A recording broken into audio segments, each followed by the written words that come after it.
রহমানের বান্দারা কিপটা হয় না, আবার রহমানের বান্দারা অপব্যয়কারী হয় না। আমার দেশে কিছু মানুষ আছে, আমাদের সমাজে এমন কিছু মুসলমান আছে, টাকা আছে, পয়সা আছে, এরপরেও এমন কিপটার কিপটা। এই যে শীত চলে গেল, একটা ভালো সুইটার, একটা ভালো শাল কিনেও গায়ে দেয় না, ছেঁড়াগুলা নিয়ে আছে। এইরকম কিপটা মনে হয় আমাদের সমাজে নাই। টাকা পয়সা আছে কিন্তু একটু ভালো বাজার করে খায় না। যারা টাকা বাঁচানোর জন্য স্বাস্থ্য নষ্ট করে, ভালো করে শুনেন, যারা স্বাস্থ্য নষ্ট করে না খেয়ে টাকা বাঁচিয়ে রাখে, শেষ বয়সে এই টাকা নষ্ট করে পরে স্বাস্থ্য রক্ষা করতে হবে। কথা বুঝেন নাই? আল্লাহর নবীর একটা হাদিস আমার মনে পড়ে গেল। আল্লাহ যাকে নিয়ামত দিয়েছেন, ওই নিয়ামতের বই প্রকাশ বান্দা ঘটাক, এটা আল্লাহ পছন্দ করেন। আপনাকে আল্লাহ যদি অর্থবিত্ত দেন, টাকা পয়সা দেন, তো আপনি খাবেন, ভালো পোশাক পরবেন। এটার মাধ্যমে আল্লাহ যে নিয়ামত দিয়েছেন, নিয়ামতের একটা বই প্রকাশ ঘটানো হবে, শুকর, এটা একটা শুকর গুজারি হবে। কিপটামি করবেন না, কিপটামি করে না খায়া থাকবেন না, সেরা কাপড় পরে থাকবেন না। আল্লাহ যতটুকু দিয়েছেন তার আলোকে আপনি চলবেন, মধ্যম পন্থা অবলম্বন করবেন, আবার অপব্যয়কারী হবেন না। রহমানের বান্দাদের টাকা থাকলেই তারা টাকাগুলো নাচ গানার যাত্রা পালায় খরচ করে না। এই যে আজকের পরিবার, জিতু ভুইয়া পরিবার, আমি তাদের বাসায় এতক্ষণ ছিলাম, রেস্ট করে আসলাম, আমেরিকা প্রবাসী।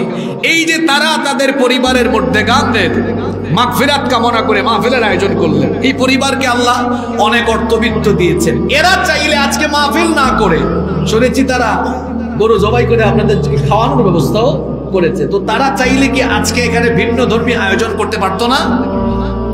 আমাদের দেশে অনেক মানুষ আছে, গায়ক, নায়ক, নায়িকা, এদেরকে এনে নাচ গানের আয়োজন করে। মুসলমানের সন্তান টাকা পয়সা থাকলেই 31st নাইটে আতশবাজি আর ফটকাবাজি করবে না। টাকা পয়সা আছে বলেই নাচ গান আর কনসার্টে যাবে না। টাকা পয়সা আছে বলেই এই টাকা দিয়ে জুয়া খেলবে না, নাইট ক্লাবে যাবে না, মদের বারে যাবে না। রহমানের বান্দারা অপব্যয়কারী হয় না, টাকা বাজে পথে খরচ করে।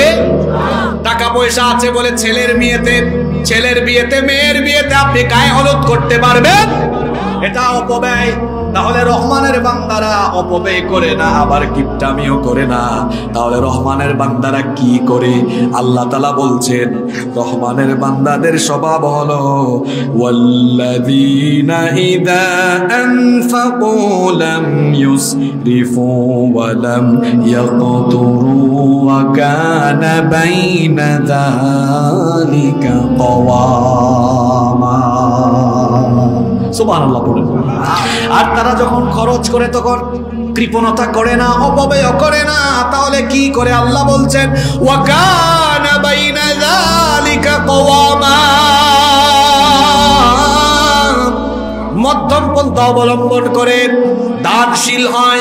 অর্থাৎ আল্লাহ তাদেরকে যে সম্পদ দিয়েছেন, নিজের পরিবারের খরচের পরে যতটুকু দরকার, সেই দরকারি খরচ শেষ করার পরে যতটুকু থাকবে সেগুলো দান করে দিবে যার পথে তিনি কি।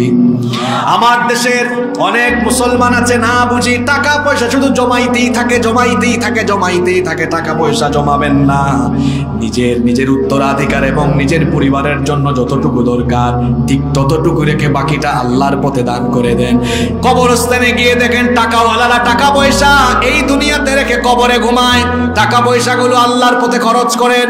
যাদের টাকা পয়সা আছে দিনের পথে, দিন প্রচার প্রসারের উদ্দেশ্যে খরচ করেন, তাহলে কবরে যাওয়ার পরেও দেখবেন এগুলো আপনার জন্য সদকায়ে জারিয়ার মতো সওয়াব হয়ে যাবে। সুবহানাল্লাহ। জন্য টাকা পয়সা থাকলে জমায় রাখিয়েন না। তো জমাচ্ছেন কার জন্য?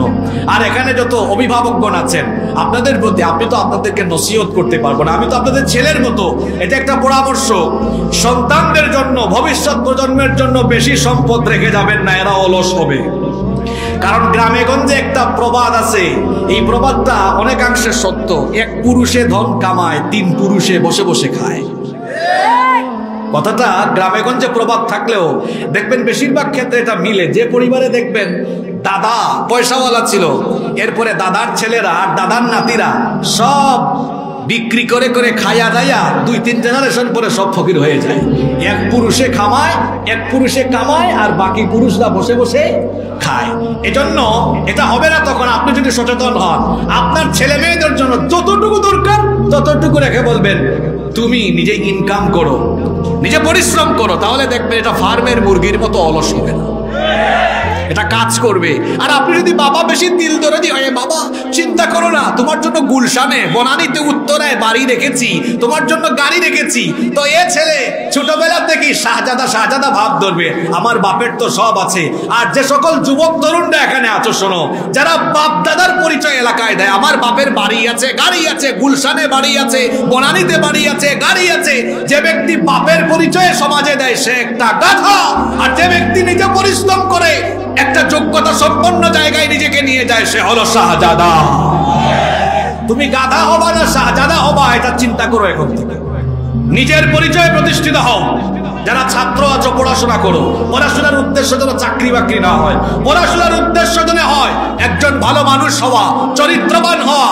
আর উদ্দেশ্য হবে পড়াশোনা কমপ্লিট করার পরে নিজেকে প্রতিষ্ঠিত করা, নিজেকে দিনের পথে অটল রাখা, অবিচল রাখা। ওই বাপ দাদা কি রেখে গেল ওইটার দিকে তাকিয়ে থাকা যাবে না। আর বাবাদের প্রতি, এটা আমার নসিহত না, আমার সম্মানিত বাবাদের প্রতি পরামর্শ, উত্তরাধিকারদের জন্য বেশি রেখে যাবেন না, নইলে সবগুলা ফার্মের মুরগি হবে।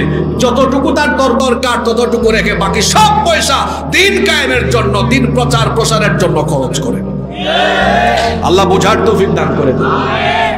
কিছু মানুষ আছে তার সম্পদ হতে হতে মনে হয় তার আরো লাগবে। বাংলাদেশ তার কসবায় আছে, তার ঢাকায় আছে, তার ব্রাহ্মণবাড়িয়া শহরে আছে, সিঙ্গাপুরে আছে, বেগমপাড়ায় আছে। এত দিয়ে কি হবে? এত দিয়ে কি হবে? যতটুকু দরকার ততটুকু রাখবে। রহমানের বান্দার বৈশিষ্ট্য বলছি, রহমানের বান্দা ও কানা বাইনা যালিকা কাওয়ামা, অপব্যয় করবে না, কিপটামিও করবে না, মধ্যম পন্থা অবলম্বন করবে। সুবহানাল্লাহ।